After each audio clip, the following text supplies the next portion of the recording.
ছেলে মাকে ডেকে বলছে, মা একটা কথা বলি, আমার একটা অনুরোধ রাখবে? মা বলল, তুই চাইলে আমি কি না করতে পারি? বল, তোর সব কথা আমি রাখব। ছেলে বলল, তোমার বৌমা বলছিল তোমার তো বয়স হয়েছে, এখন তো তোমার শরীরের একটু বিশ্রামের প্রয়োজন। আর এই বাড়িটা তো খুব একটা ভালো না, ছোট একটা ঘুপচি বাড়ি। তোমার কাশিটাও বেড়ে গেছে, আরও ডায়াবেটিস তো আছেই, হার্টের সমস্যা, হাড়ের সমস্যা, আরও কত কি। মা বলল, হ্যাঁ রে, মনে হয় আর বেশি দিন। ছেলে বলল, আহ থামো তো মা, তোমার সব সময় দেখাশোনার জন্য কাউকে রাখতে হবে। মা বলল, আচ্ছা, আমাকে তাহলে গ্রামের বাড়িতে।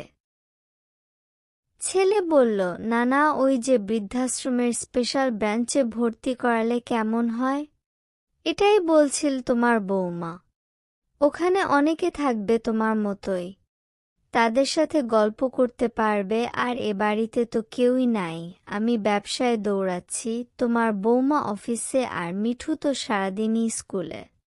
ওখানে তুমি আরামেই থাকবে মা। এটাই আমাদের অনুরোধ ছিল।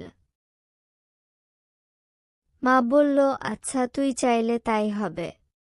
ছেলে বলল, থ্যাঙ্কস মা। আচ্ছা, কালকে বিকেলেই কিন্তু তাহলে ওখানে যাচ্ছ? তোমার ব্যাগ গুছিয়ে রাখবে। পরের দিন অস্বস্তিকর জ্যামে আটকে আছে মা ছেলে দুইজনে। নীরবতা ভাঙলেন মা। মা বলল, বাবা, ওখানে আমাকে দেখতে যাবি তো? পারলে একটা ফোন কিনে দিস আমাকে। ছেলে একটু হেসে বলল, হা হা হা, মা তুমি ফোন দিয়ে কি করবে? আহা, ওখানে ফোন আছে তো। কিছুক্ষণ পরে একটা 5তলা বাড়ির সামনে এসে গাড়ি থামালো।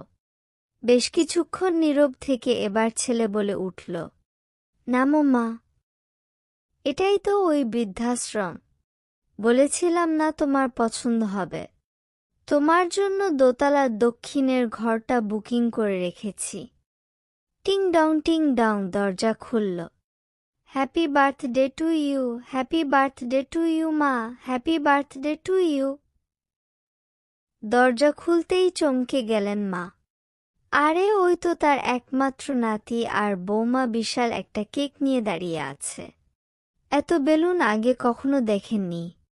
এত আয়োজন করে কখনো কেউ তাকে জন্মদিনের শুভেচ্ছাও জানায়নি। আরে, ওই তো তার 2 মেয়ে আর তাদের জামাই দাঁড়িয়ে। ওদেরও ডেকে এনেছে তার পাগল ছেলেটা।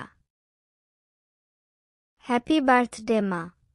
কান্নাভেজা কণ্ঠে মা বলল, তুই অনেক বড় হয়ে গেছিস খোকা, কিন্তু এটা কার ঘর? ছেলে বলল, বাড়ির ফলকে নাম দেখনি? বাবার নামে রেখেছি। মা, পুরো বাড়িটাই আমাদের। এবার তুমি আরামে থাকতে পারবে মা। মা বলল, তুই না। এমন কি কেউ করে? কান্না ভেজা চোখে জোরে জোরে মাথা নাড়ছেন। আনন্দে কথা বলতে পারছেন না। পার্টি শেষে ঘুমাতে যাবে এমন সময় পেছন থেকে মায়ের ডাক। হাতের ব্যাগটা আতিপাতি খুঁজে একটা কৌটা বের করে ছেলের হাতে ধরিয়ে দিলেন। মা বলল, নে, এটার আর দরকার হবে না। ইঁদুরের বিষ, চিন্তা করেছিলাম যদি বৃদ্ধাশ্রমে রেখে আসিস তাহলে সেদিনই খেয়ে নেব। ছেলে বলল, ধুর মা, কি যে বলো। এটাই তো আমি কাল রাতেই পাল্টে তোমার ক্যালসিয়ামের ওষুধ ভরে রেখেছি। তুমি ঘুমাও। মার আজ আর কিছুই চাওয়ার নেই। আর কিছু না হোক, তার ছেলেকে অন্তত মানুষ করতে পেরেছে সে। যাক, আজকের ঘুমটা সত্যিই আরামের হবে, ঘুমের ওষুধ খেতে হবে না। প্রত্যেক সন্তানই যেন মা বাবাকে এভাবেই ভালোবাসে এবং মা বাবার শেষ বয়সে যেন তাদেরকে বৃদ্ধাশ্রমে না পাঠায়। বাবা মায়ের জন্য বৃদ্ধাশ্রম নয়, নিজের কলিজায় জায়গা দিয়ে রাখো। গল্পটি ভালো লাগলে লাইক, কমেন্ট, শেয়ার করবেন আর নতুন নতুন ভিডিও আপডেট পেতে চ্যানেলটি সাবস্ক্রাইব করুন। ধন্যবাদ।